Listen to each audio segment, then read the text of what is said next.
sampai kita kalah dengan yang lain. Cara menangkap ikan di sini kami sebut Selmegom. Wah, peserta lomba dan penontonnya banyak ya. Peraturan lombanya mudah kok. Peserta yang mengumpulkan ikan paling banyak, dialah pemenangnya. Agar lebih seru, alat tangkap yang boleh digunakan hanya serokan, guenegom, atau perangkap bambu dan tangan kosong. Lomba menangkap ikannya yaitu di sawah seluas 1,5 lapangan bola seperti ini. Wah, ternyata menangkap ikan di sini tidak mudah, teman. Selain areanya luas, air di sawah ini juga keruh. Jadi, mata harus jeli. Dan jangan khawatir sawahnya rusak, teman. Setelah dipakai lomba, tanah ini bisa makin gembur karena diinjak-injak warga. Ya, mirip bajak sawah ala manual. Kelompok yang mendapatkan untuk yang paling luar. Tepuk tangan ibu-ibu. Okey, nak pilih untuk yang paling luar. Kelompok tak. Wah, sudah waktunya penilaian. Kira-kira siapa ya pemenangnya? Untuk lomba kali ini, pemenangnya akan mendapatkan hadiah piala HUT kemerdekaan.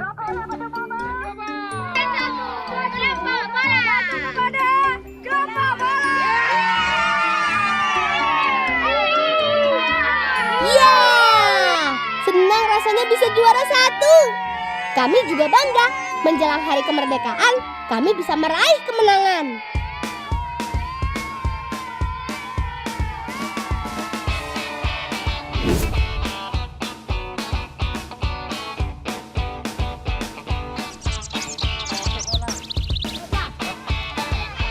Sehabis bersih-bersih, kita bantu Paman Aulia yuk. Ini dia lokasi budidaya jamur merang milik Paman Aulia. Di sini media tanam jamurnya menggunakan tandan kosong dari buah sawit atau biasa kami sebut tangkos. Tangkos adalah sisa sabut yang sudah dipisahkan dari buahnya. Jadi, daripada dibuang, lebih baik dimanfaatkan saja limbah sawitnya. Tapi sebelum menjadi media tanam, tangkos harus melewati beberapa tahapan terlebih dahulu. Pertama, rendam tangkos di dalam bak air. Merendamnya cukup 15 menit saja, sampai semua bagian tangkos basah. Perendaman berfungsi agar tangkos selalu lembab ketika proses fermentasi nanti. Setelah direndam, tangkos harus difermentasi dengan cara ditutup plastik selama 10 hari. Wah, lama juga ya teman. Tapi tenang, Paman sudah punya tangkos yang siap pakai. Jika dibandingkan dengan merang, kelebihan tangkos sawit adalah panas yang dihasilkannya bisa lebih lama. Jadi hasil jamurnya lebih banyak. Media tanam ini juga bisa digunakan hingga 2 kali panen. Susun semua tangkosnya di kumbung yuk. Iyap, kumbung adalah sebutan bagi rumah budidaya jamur ini. Menyusun tangkos juga harus ditata teman, dengan posisi ketinggian yang sama. Cara ini dilakukan agar panas yang dihasilkan merata. Uap air dari tungku ini berfungsi untuk mensterilkan rumah jamur dan media tanam agar tidak terkontaminasi dengan jamur yang lain. Penguapan ini penting teman, agar hasil panen jamur tetap terjaga. Selain itu, jamur juga tidak gagal tumbuh. Waktu yang diperlukan untuk proses pensterilan ini makan waktu hingga 10 jam. Wah, lama juga ya teman. Setelah disteril dan didinginkan, kumbung tidak boleh didatangi banyak orang supaya jamur tetap steril. Setelah tangkos benar-benar dingin, bibit bisa mulai ditabur. Penaburan bibit juga harus yang benar ya teman, agar jamur tumbuh merata. Yuk, kita langsung panen jamur merang. Jamur dapat dipanen setelah 10 hari. Hanya jamur yang berukuran besar dan belum mengembang seperti ini yang bisa dipanen. Dan untuk jamur yang berukuran kecil bisa dipanen esok hari. Proses panen jamur bisa berlangsung selama 10 hari. Setelah itu, jamur akan berhenti tumbuh. Artinya, budidaya jamur kembali dari proses awal lagi, teman. Sebelum diantar ke pembeli, jamur harus dibuang dulu bagian akarnya yang berwarna coklat kehitaman ini. Kak, bolang. Nan kaje sisa ji. Pasolamnya por mohon cang untuk tagun. Wah, terima kasih ya Paman. Kami dihadiahi jamur merang untuk dibawa pulang. Kira-kira mau kita masak jadi apa ya?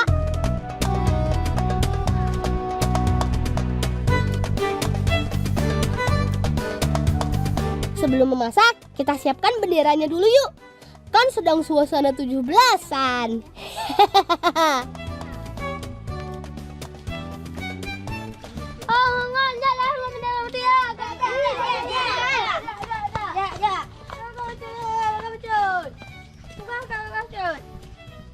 Kepada bendera merah putih, hormat, gerak, tegak, gerak.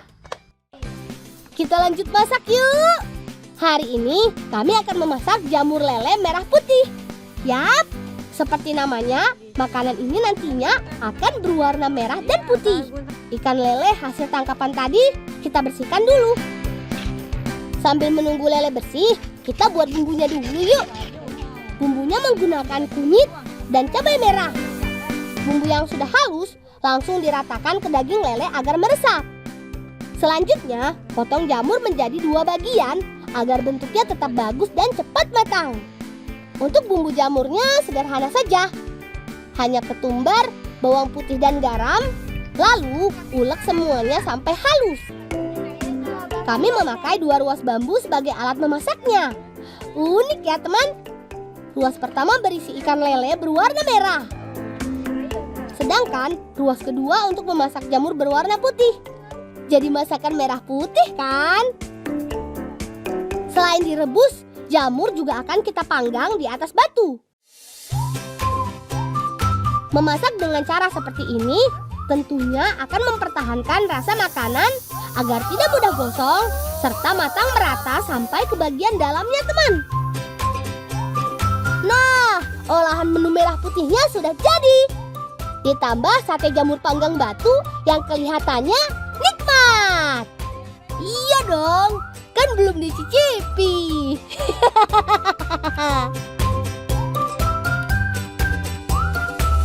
Udah, daripada dilihat terus, kita sikat langsung yuk. Rasanya benar-benar nikmat. Rasa jamur merangnya juga kenyal, mirip seperti daging. Enak deh pokoknya.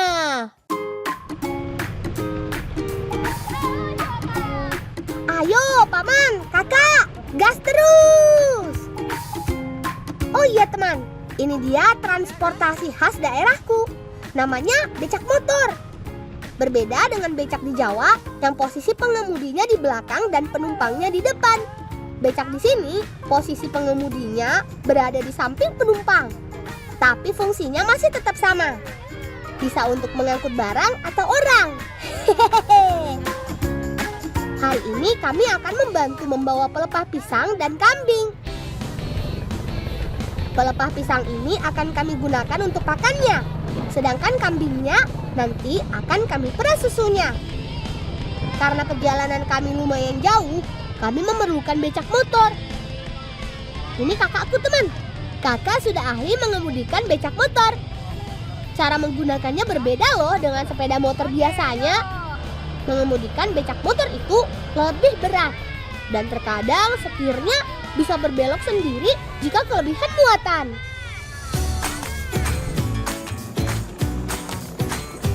Nah teman, akhirnya sampai juga di peternakan kambing milik Paman Azwir. Sekarang kita bantu Paman membuat pakan kambing dulu yuk. Batang pisang yang kita bawa tadi harus dicincang terlebih dahulu. Ayo bantu kawan-kawan. Bolang, kena oleh bolang. Kena. Kecoknya barangnya. Setelah batang pisang halus, lalu tambahkan dedak dan tepung jagung untuk tambahan. Paman juga memakai ampas sisa gilingan tahu untuk campurannya. Agar mempercepat fermentasi, tambahkan kecap sesuai takaran. Oh iya teman, ketika bahan untuk pakan berlebih, Paman akan membuat pakan lebih banyak. Katanya sih untuk persediaan ketika kemarau. Setelah tercampur rata, simpan semua bahan ke dalam wadah yang rapat. Untuk menghasilkan fermentasi yang sempurna, biasanya memerlukan waktu 21 hari. Oh iya teman, wadah harus selalu tertutup rapat ya. Wadah yang terbuka akan membuat pakan rusak karena masuknya udara dari luar.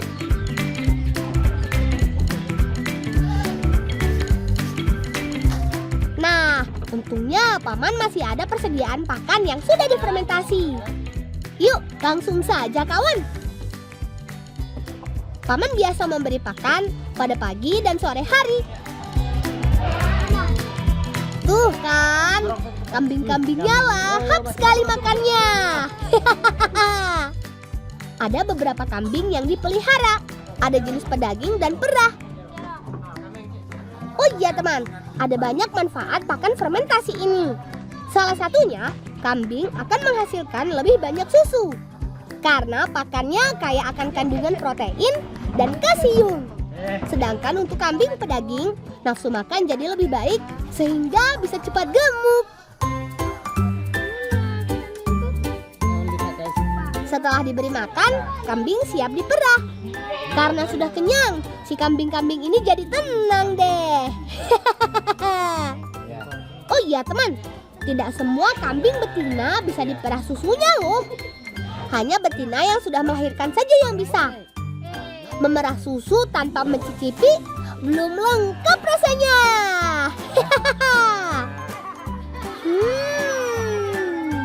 Enak. Oh iya teman, susu kambing mengandung kalsium dan rendah lemak daripada susu sapi.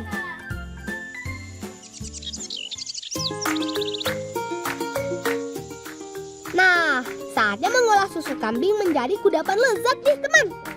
Kami akan membuat kue saupi.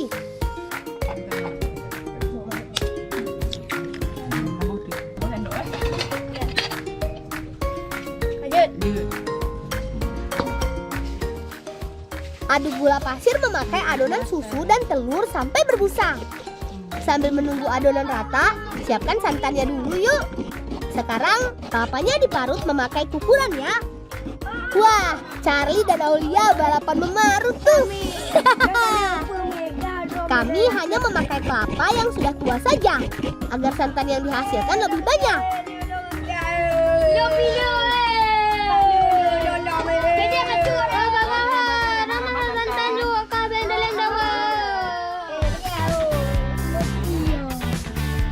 Nah, ini dia alat cetakan kuenya. Unik kan, teman? Cetakan harus dipanaskan terlebih dahulu sambil menunggu semua adonan siap. Kami sengaja memakai cetakan yang banyak agar lebih cepat ketika memanggang kuenya. Setelah halus, perah santan dan masukkan semua bahan menjadi satu. Aduk lagi sampai semua adonan kalis. Menambahkan santan harus sedikit demi sedikit ya, agar adonan kue tidak terlalu encer atau kental. Tambahkan lagi susu kambing agar kue lebih gurih dan renyah. Agar lebih menarik, kita beri warna yuk kuenya. Kita bagi menjadi 3 bagian ya. Tambahkan pewarna alami, lalu aduk deh sampai merata. Saatnya memanggang. Ada beberapa bentuk cetakan kue seupit loh. Ada yang berbentuk bulat dan ada yang berbentuk kotak.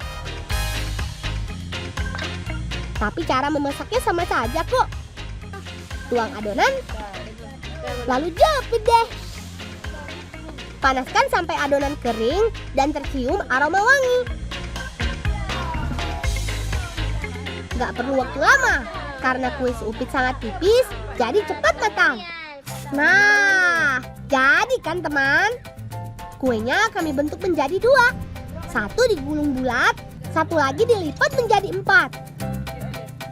Oh iya teman, menggulungnya harus dalam keadaan panas. Jika dingin, kue akan menjadi keras. Satu lagi tips memanggang kue seupit nih teman. Gunakan bara apinya saja.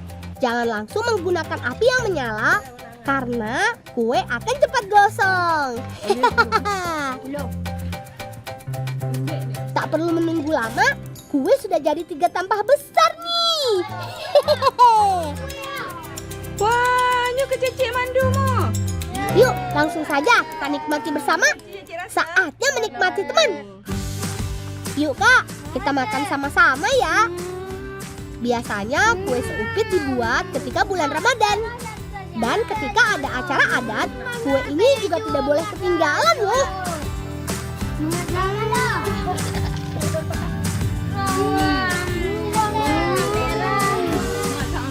Yuk teman-teman, habiskan kuenya.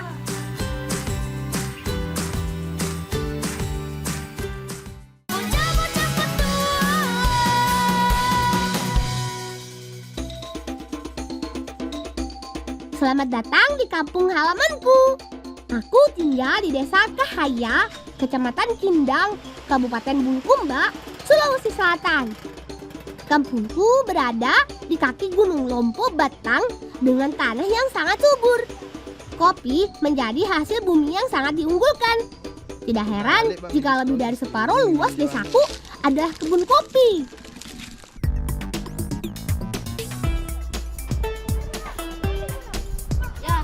Di antara tanaman kopi, terdapat beberapa tanaman jenis lain yang berfungsi sebagai pembatas lahan.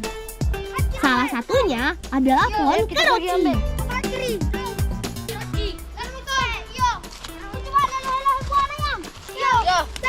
Banyak merah ya doh. Iya loh aja. Weh, sekitar tangan le. Kali ini kami sedang menuju pohon karoci yang katanya sedang berbuah lebat. Untuk membuktikan kebenarannya, kami akan melihatnya langsung. Nah, ini dia pohonnya. Kalau karoci lah ciri. Hei, Oke.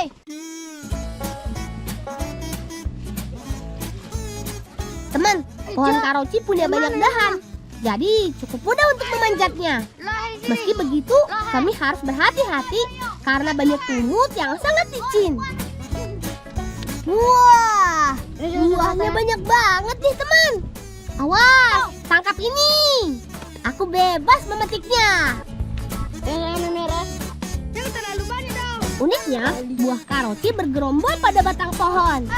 Itu sebabnya pohon ini memiliki nama keren, Fasterfish. Di daerah lain, karoci disebut juga pohon luwang. Tanaman ini berbuah sepanjang tahun dengan tanda buah matang berwarna merah dan hijau ketika masih muda. Sepertinya buah yang kami dapat sudah cukup. Kami sengaja tidak memetik semua buahnya, karena bisa jadi ada orang lain yang memerlukannya juga.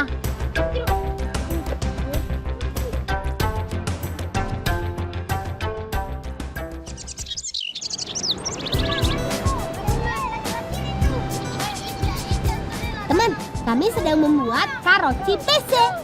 Bahannya cabai, gula, garam, dan buah karoci segar. Dalam bahasa Konjo, PC berarti pedas. Pertama, bersihkan dan belah buah karoci menjadi 2 bagian. Cara ini bertujuan untuk menghilangkan getah yang terdapat pada buah karoci. Lalu, siapkan bumbu untuk dihaluskan. Orang Kahaya biasa memanfaatkan buah karoci sebagai bumbu. Campuran karoci dan bumbu dapur biasa digunakan sebagai pelengkap untuk menyajikan menu ikan bakar. Tapi kali ini kami sengaja membuatnya menjadi hidangan makanan ringan yang bercita rasa pedas. Meski begitu, kami akan menambahkan sedikit gula merah. Jadi, biarpun pedas, tapi tidak kepedasan. Weh, lelo mi golana. Yo. Panami balik tunai. Segini mo. Sekilas tampilannya mirip sekali dengan bumbu rujak buah. Hanya saja bumbu pedas ini adalah pelengkap untuk menikmati buah karoci yang pedas juga. Selamat makan. Cocok banget. menikmati makanan pedas di tempat dengan hawa dingin. Mantap! Ayo teman, tambah lagi!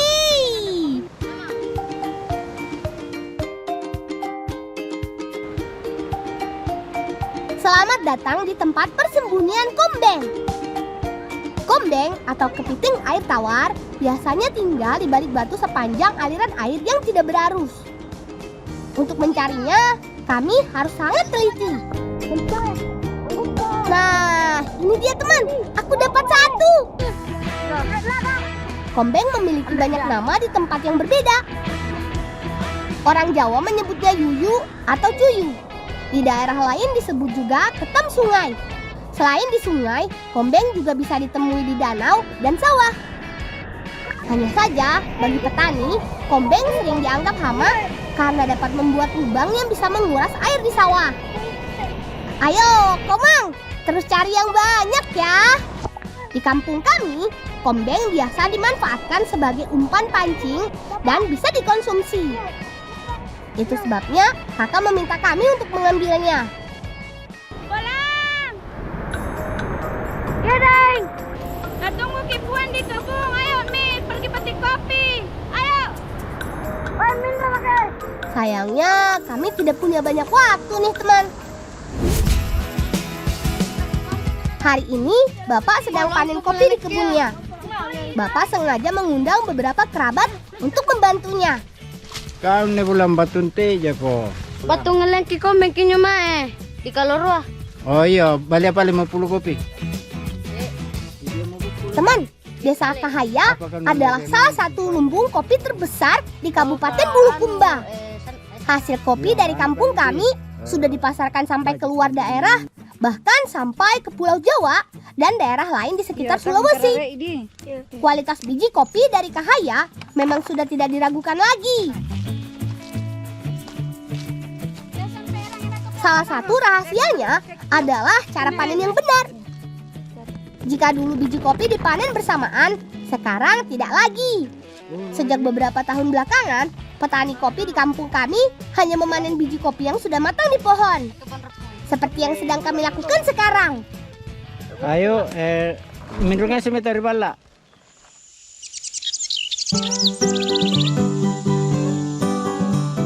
Setelah sampai di rumah, biji kopi dikeringkan dengan cara menjemurnya di atas para-para atau tempat penjemuran berbentuk anyaman bambu. Bapakku bilang sengaja tidak dijemur di atas tanah karena untuk menjaga cita rasa kopi. Uniknya, tidak hanya biji kopi yang kami manfaatkan, tapi kulitnya juga. Kami sengaja memecah biji kopi untuk memisahkan biji dan kulitnya. Hari ini kami sedang sibuk menyiapkan banyak sekali hidangan. Ada kue dan ada sayur untuk acara syukuran. Kali ini kakakku akan mencoba menu baru, yaitu membuat masakan dari bahan kulit kopi. Sayur kulit kopi akan dimasak bersama dengan bumbu halus dengan campuran daun pakis dan santan kelapa.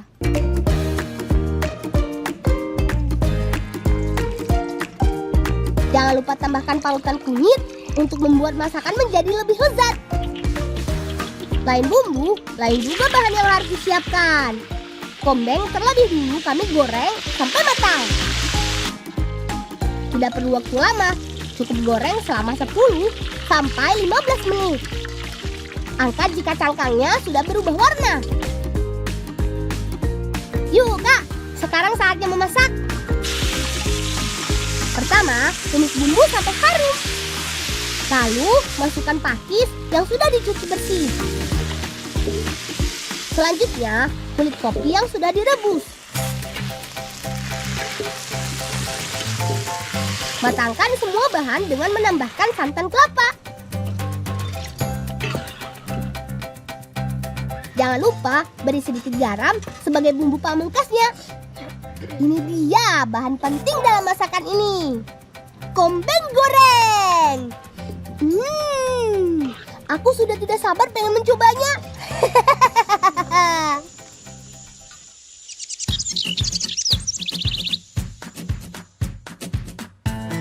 Hari ini kami sedang mengadakan acara syukuran panen kopi. Bapak sengaja mengundang kerabat dan tetangga untuk berdoa dan makan bersama. Acara ini sekaligus menjadi bentuk syukur dan simbol pengharapan untuk hasil panen tahun depan yang lebih baik. Tapi deng, liang ngarok kombeng, erongan reneke. Yendi, tajamin aku pangalian ki.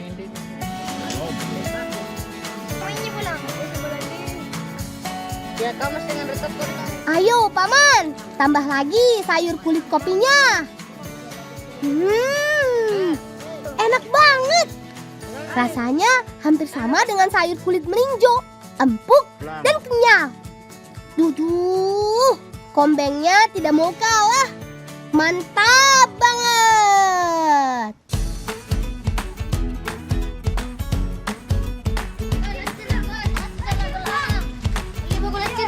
Ayo cepat, kita sudah terlambat nih. Teman, kami sedang menuju pondok tempat pembuatan gula merah milik bapakku. Waduh, hati-hati kalau anu. Iya memang dibesai. Timbul kau. Aku. Setiap hari, bapak sibuk di kebun untuk membuat gula merah. Gula merah dibuat dengan cara sederhana dari nira pohon aren. Syukurlah kami datang tepat waktu. Setiap datang kemari, kami biasa membuat sokdri raulame. Laman tempat. Pagawai si ko nonton. Sokdri raulame dibuat dari bahan daun singkong dan nira aren. Tapi tidak sembarang nira, harus nira matang yang hampir menjadi gula. Begini cara membuatnya. Ikat daun singkong seperti ini, kemudian matangkan dengan mencelupkan ke dalam nira yang mendidih.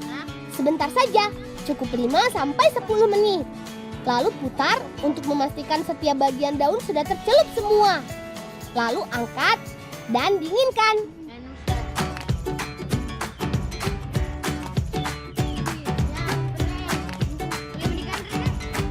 Rasanya seperti keripik, tapi sedikit lembek. Manis-manis enak gitu deh. Jajanan sederhana ini harus kami buat sendiri karena tidak dijual di toko. Kalau teman di rumah penasaran, silakan datang kemari. Nanti kami buatkan yang paling spesial deh. Setelah puas makan, sekarang waktunya kami membantu Bapak. Nira yang sudah matang didinginkan sebentar sambil terus diaduk. Selanjutnya gula dicetak menggunakan tempurung. Sengaja dipilih alat cetak ini karena mudah didapat. Selain itu, tempurung juga tahan lama, tidak akan rusak meskipun sudah dipakai bertahun-tahun. Ini dia hasilnya, gula merah yang sudah siap dijual. Biasanya gula dijual per pasang. Uniknya, gula tidak dibungkus plastik, melainkan dengan daun coklat kering. Bolan, nale menu siko golay air mimin ruri tantano. Ya balik. Romo pala di.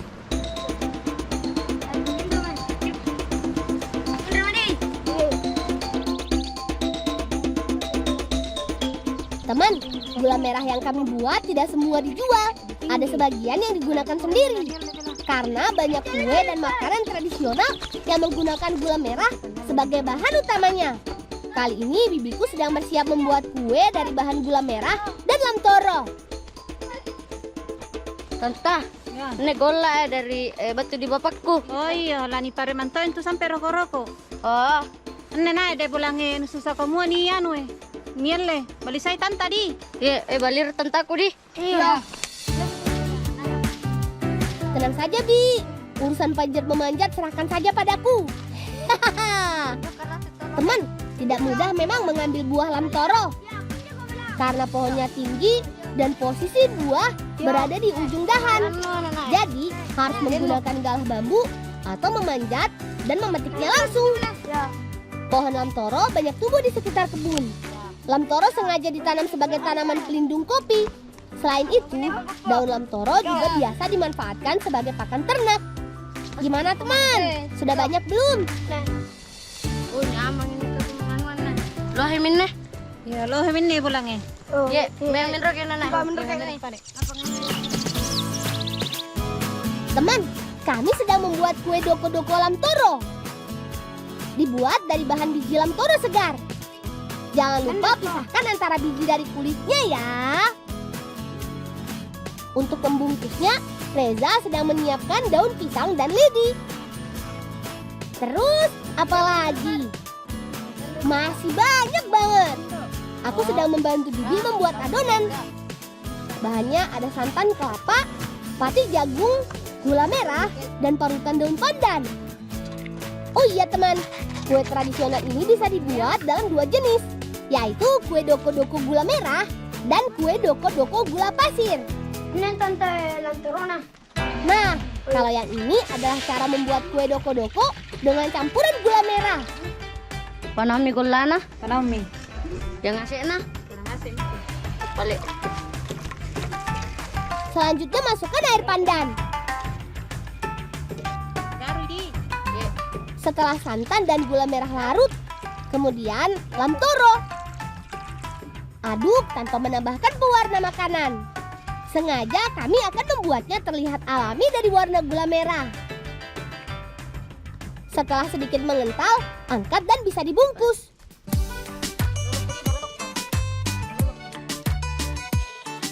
Oh iya teman, kue doko-doko bisa bertahan sampai lebih dari 1 hari. Bibiku bilang akan lebih enak kalau kue sudah dingin dan keras. Duh, aku semakin tidak sabar pengen mencobanya teman.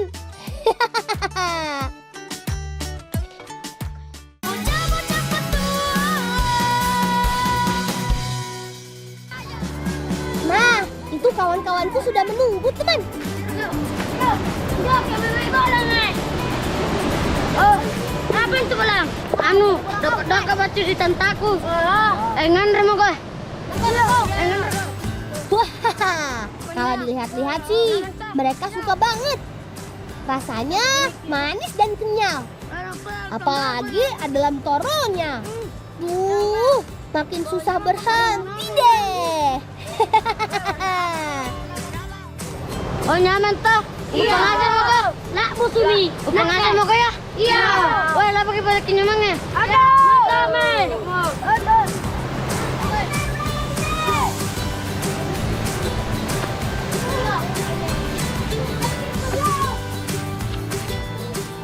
Ayo, sini teman, ikut aku.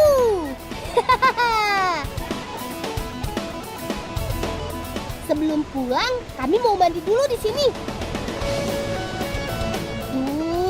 Airnya seger banget. Ayo, lompat lagi. Teman, sampai di sini dulu ya cerita kami dari dataran tinggi Kindang. Selalu jaga alam dengan tidak membuang sampah sembarangan. Salam cinta anak Indonesia, salam bocah petualang.